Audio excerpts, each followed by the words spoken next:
E a gente segue falando ainda de política aqui no Notícia da Manhã, agora falando com o Elivaldo sobre uma entrevista exclusiva que ele fez com o presidente Jair Bolsonaro durante sua passagem aqui por Teresina. Elivaldo, como é que foi esse momento? Você conversou com o presidente, como que ele te recebeu, como foi essa pauta dessa conversa?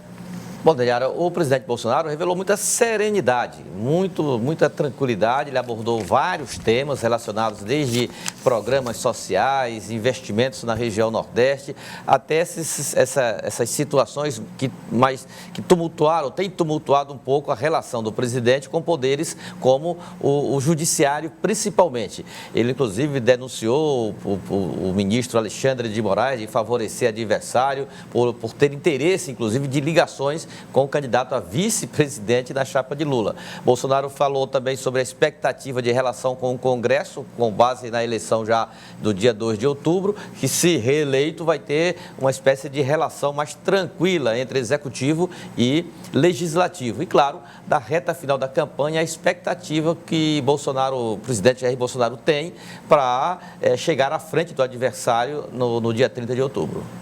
Então vamos conferir a entrevista. Após cumprimentar um coronel da reserva do Exército, o presidente Jair Bolsonaro nos concedeu uma entrevista exclusiva, ainda aqui no hotel de passagem do 2º Beck, em Teresina. Presidente, bom dia. Bom dia. Presidente, prazer, presidente. Presidente, qual a sua impressão dessa sua passagem, mais uma passagem aqui do Piauí, nesse momento crucial da campanha eleitoral? Desde quando assumi, eu tenho viajado por todo o Brasil, levando obras, sentindo a necessidade do povo e fazendo o melhor pelo seu país. Logicamente, o Piauí não é diferente. Estou aqui acompanhado do senador Ciro, chefe da Casa Civil. Temos eventos políticos aqui e entrevistas. E é o nosso trabalho, né? Fazer o melhor para a sua população. Teria muito o que falar sobre o nosso governo de interesse de todos os nordestinos. Como, por exemplo, aqui o Auxílio Brasil.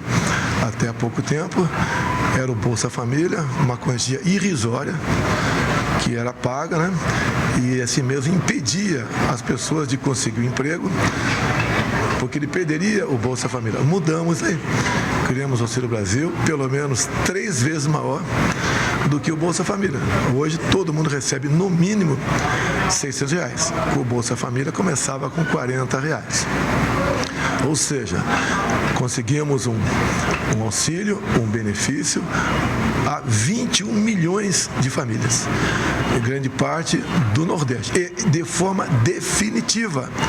Agora, deixe bem claro, a construção do Auxílio Brasil na Câmara, todos os deputados do PT votaram contra esse novo auxílio de R$600. Então, hoje em dia, o nosso povo pobre, mais sofrido, pode dizer que tem um auxílio que ajuda realmente em alguma coisa em sua casa. Também a questão dos combustíveis. O mundo todo sofreu com a pandemia e com a guerra. Os combustíveis foram lá para cima. Conseguimos, então, junto ao Parlamento Brasileiro, reduzir impostos estaduais, que é o ICMS, e zerar os impostos federais, PIS, COFINS. A gasolina foi lá para baixo. Agora, deixa bem claro, quando nós votamos isso no Senado Federal, todos os senadores do PT votaram contra, que para eles, quanto pior tiver a situação do povo, mais fácil é de se apresentarem como salvadores da pátria. Então, duas grandes ações do governo que interessam a uma parte considerável das pessoas aqui do nosso Nordeste. Presidente, em relação a investimentos no Nordeste, da infraestrutura, o senhor tem inaugurado investimentos, qual a análise que o senhor faz, o que o senhor projeta para a região? Olha, o nosso orçamento é bastante pequeno, mas nós temos muito zelo, né, para tratar do orçamento. Você pode ver, o Ministério da Infraestrutura, que mexe com portos, aeroportos, ferrovias e rodovias. 8 bilhões de reais para um país de 8 milhões e meio de quilômetros quadrados. Nós priorizamos obras que, por vezes, não é naquele estado ou no outro. São obras que interessam para o Brasil como um todo. Eu sempre dou um exemplo muito simples aqui. A rodovia 163 no Pará, que por 6 meses por ano ela ficava praticamente interditada por causa de chuvas. Um caminhão levava uma semana a passar por ali. O que o Tarcísio fez? Juntamente com o Exército Brasileiro, em 6 meses que tivemos a estiagem, não tivemos chuvas, resolvemos os problemas. Você pode ver, fomos lá em 2 estados que têm pequena densidade eleitoral, Rondônia e Acre. Tinha um problema sério de balsa. Fizemos uma ponte, a ponte do Rio Abunã. Ou seja, nós usamos o que nós temos de forma espalhada pelo Brasil, não olhando para um estado ou outro, mas para o Brasil como um todo. E não é diferente isso. Hoje temos um senador aqui, o Ciro, que é o chefe da Casa Civil, que é uma pessoa que tem colaborado com o Estado, trazendo recursos para cá. Ou seja, saímos daquela história de o orçamento era usado para outros fins, políticos, partidários. Acabamos com a corrupção no Brasil. Não tem corrupção em nosso governo, por mais que tentam levantar fumaça aí onde não tem. Nós estamos fazendo a nossa parte. Isso não é virtude, é obrigação de qualquer governo. Presidente, seus adversários têm dito, o senhor inclusive citou aí na sua fala, tem criticado o senhor por atentar contra a democracia, ameaçar a democracia. O que o senhor responde em relação a essa crítica? Qual ameaça? Qual ameaça? Qual ação minha concreta fora das 4 linhas da Constituição? Nenhuma. Eles assinaram uma cartinha à democracia. E gente que assinou essas cartinhas de democracia elogiam o regime cubano, Maduro na Venezuela, elogiam Ortega lá na Nicarágua, que prende padres, expulsa freiras e também fecha sinais de TV como a CNN. A minha carta à democracia é a Constituição Federal. E, obviamente, o descontentamento deles, que eu acabei com a harmonia em Brasília, onde um bando roubava a nação e todos se confraternizavam no fim de semana. Acabamos com isso. Não tem mais indicação político-partidária para ministérios, para estatais, para bancos oficiais. E essas indicações não vinham apenas do parlamentar, vinham de outro poder do ladinho do meu. Ou seja, nós acabamos com isso em nome da moralidade, da coisa pública e respeito para com a população brasileira. Estão incomodados. Porque falam que o Estado é laico, eu concordo, mas o presidente é cristão, acredita em Deus, defende a família, não quer liberar drogas, não aceita ideologia de gênero. Ou seja, um governo completamente diferente de outros que nos antecederam. Isso incomoda uma minoria em Brasília. Mas, graças a Deus, estou tendo força para resistir a isso e apontar cada vez mais soluções para o nosso Brasil. Poderia apontar várias aqui para vocês. Quando se fala do PIX, o PIX fez com que o pobre, aquele que nunca tinha tido uma conta em banco, passe a ser um microempreendedor individual. Outras coisas, a obra de transposição do Rio São Francisco de água para o Nordeste estava parada desde 2012. Desviou-se muito dinheiro para a corrupção. Nós assumimos com o Rogério Marinho, ministro nordestino, lá do Rio Grande do Norte, resolveu o assunto.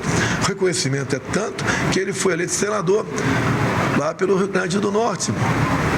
Ou seja, nós assinamos portarias agora, nesse mês, que a gente está regulamentando a efetividade de geração de energia no mar por aquelas eólicas, aqueles cataventos.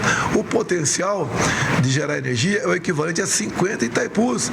O Nordeste será reindustrializado e vai exportar energia.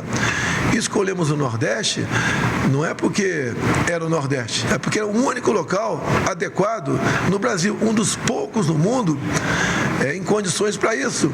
É um vento constante, aqui não tem vendaval, não tem terremoto, não tem abalos sísmicos, não tem tsunami, ou seja, você coloca essas torres de forma mais barata e vão ser duradouras. Por que não descobriu esse potencial no passado? Porque não havia interesse. Aqui havia escravidão do carro-pipa, por exemplo. Agora, fala que o Nordeste não vai bem em relação ao resto do Brasil. É verdade. É verdade. Quem comanda o Nordeste nos últimos 20 anos? O PT. Se o PT fosse tão bom em 20 anos, o Nordeste tinha que ser uma Suíça. E não um estado, uma região onde o povo passa por necessidade. E o cara do Nordeste, quando teve a chance de resolver o problema do Brasil e do seu estado, sequer trouxe água para cá. E agora está prometendo picanha e cerveja. Falta combinar com os fazendeiros. Tá? Tá? Ou seja, o Nordeste não pode continuar vivendo de mentiras dessas pessoas. O meu governo é uma realidade. Passei por uma pandemia, crise de falta d'água, guerra lá fora. Veja o preço da gasolina no Brasil perto do mundo. Tá? Veja o nosso programa social permanente, Auxílio Brasil de R$600, perto do que tínhamos no passado. Nós andamos em qualquer lugar do Brasil e somos muito bem recebidos. O outro cara, que está em primeiro lugar nas pesquisas, é bastante esquisita a situação, né? Não consegue andar em lugar nenhum, não consegue ir na esquina comprar um pão na padaria, não sai de casa, toma café, almoça e janta em quarto de hotel, porque não vai no restaurante do hotel. O que está acontecendo? E teria muito a falar com vocês, se você permitir, continuar conversando. Presidente, e finalmente, presidente, dado até o tempo seu, da sua agenda, relação com os poderes, especialmente o Supremo, presidente. Vamos falar do Legislativo? Do Legislativo elegemos uma Câmara e um Senado com perfil de centro-direita. Acredito que quase todas as propostas nossas, que são minhas, e são também de bom entendimento desses parlamentares, são aprovadas. Uma coisa que eu pretendo aprovar caso seja reeleito. Redução da maioridade penal. A gente não pode ver menorzão, 16, 17 anos, roubando celulares por aí, matando gente e rindo na cara da sociedade. Esse pessoal tem que apodrecer na cadeia. Até porque o celular, muitas vezes uma pessoa humilde leva 12, 24 meses para pagá-lo. O vagabundo vai lá, rouba. E tem outro cara que diz que é para tomar uma cervejinha. Agora, a grande parte da garotada, 16, 17 anos, vai, por exemplo, conseguir sua carteira nacional de habilitação. A garotada de bem tem que ser recompensada. Aquela minoria que faz maldade tem que pagar. Outras coisas aprovaremos ou não deixaremos aprovar. Como a esquerda sempre quis aprovar a história da ideologia de gênero. O que é isso? Um pai e uma mãe quer que sua filha de 6, 7 anos, no intervalo da sala de aula, vá para o banheiro, enquanto o moleque de 12, 15 lá dentro fazendo pipi, o pai e a mãe não quer isso. Essa é a esquerda brasileira. A esquerda, por exemplo, sonha em liberar as drogas no Brasil. O próprio Lula vem falando isso, que tem que liberar as drogas. Isso jamais será aprovado no parlamento brasileiro. Uma outra questão é o aborto, que o Lula tem falado constantemente que o aborto é questão de saúde pública. Não quer ter um filho, não quer ter um filho, não tenha. Para o Lula, um aborto, né? Tirar uma criança do ventre da mãe, assassinar, é a mesma coisa que extrair um dente.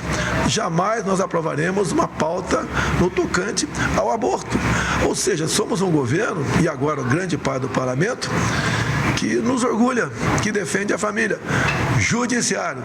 Qual a ação minha contra o Supremo? Eles têm o tempo todo contra mim. Tempo todo. Quando nós reduzimos 4 mil produtos em 35% de IPI, ou seja, produtos mais baratos para o povo, o ministro Alexandre de Moraes resolveu falar que parte dessa redução não era possível. Eu não podia reduzir. É o tempo todo interferência. Você pode ver o que aconteceu agora para o pai Alexandre de Moraes de novo. O Ministério da Justiça começou a investigar os institutos de pesquisa. O que ele fez? Proibiu. E mais ainda, abriu inquérito contra o ministro por abuso de autoridade. O Instituto de Pesquisa, mostrando sempre a vantagem para o Lula, induz votos. Alexandre de Moraes está ganhando 2, 3 milhões de votos por Lula em cima das mentiras do Instituto de Pesquisa. E o interesse dele é eleger de vice o seu amigo Geraldo Alckmin. Interferência de alguns ministros do Supremo o tempo todo no Legislativo. Até mesmo a questão de armas. Por que é inconstitucional os decretos de armas? Se nós estamos cumprindo a lei e cumprindo o que determinou o referendo sobre armas de 2005. Interferências vêm de lá para cá. Eles que nos provocam o tempo todo. É uma minoria, uma parte deles sim. De lá para cá não tem qualquer ataque ao Supremo. Inventaram agora que eu vou aumentar mais 5 ministros do Supremo. Nunca falei isso. Eu tenho 2 indicados por mim, caso reeleito, indico mais 2 no ano que vem. Passa até 4. O PT 5, FHC 1 e Temer 1. Tá se equilibrando essa questão. E no momento, o PT tem 7 dentro do Supremo. Por isso que eles reinterpretaram a segunda instância, botaram na cadeia.